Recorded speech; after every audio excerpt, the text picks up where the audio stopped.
Le trésor découverte, et aujourd'hui on vous emmène sous le soleil de Rocamadour pour la traditionnelle transhumance du printemps, un moment très attendu qui attire des randonneurs de toute la France. Cette année, ils sont plus de 700 à y participer et cela fait plus de 20 ans que cela dure. Cette transhumance connaît, c'est vrai, un succès fou. Alors on a fait partie du voyage cette année avec Julien Babsa, Mathieu Régnier et Adrien Lopez. Un tourbillon de laine, sous bonne garde. 300 brebis qui n'attendent qu'un signe de Frédéric Lestan. Bon, on va y aller. Pour s'élancer vers une transhumance de 70 km sur 5 jours.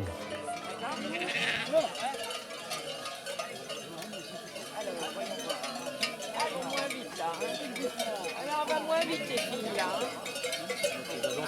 Qu'est-ce que vous faites avec votre bâton là? Je les empêche, je les bloque. Je les bloque. Elles comprendront au fur et à mesure de la saison qu'on ne double pas le berger. Chaque printemps, ces brebis aux yeux noirs, les cosnardes, typiques du Lot, traversent le département du nord au sud. Et en chemin, elles en profitent pour débroussailler des terrains où ne vit aujourd'hui plus aucun troupeau.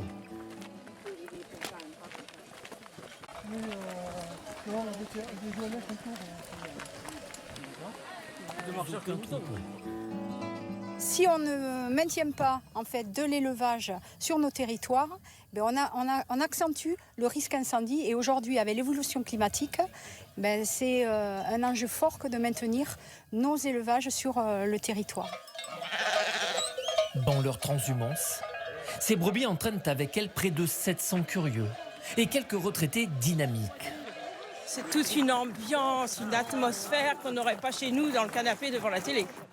Patricia Lelon et son mari Fabrice en sont à leur 15e transhumance dans le Lot.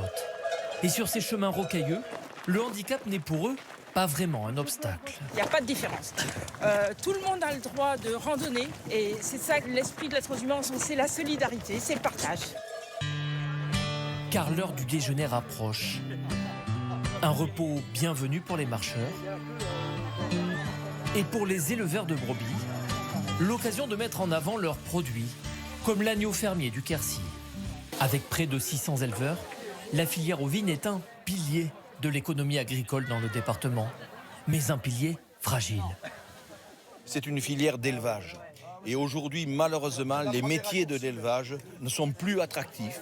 Nous avons besoin d'être encouragés à continuer cette activité et à la faire continuer par de nouvelles générations.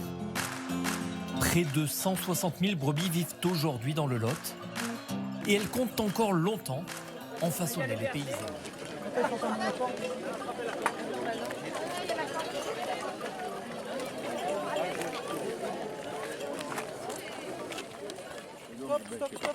Toi, je tiens un peu. Ah, autrement, je retire la demain. Ah, bah si, on a pris.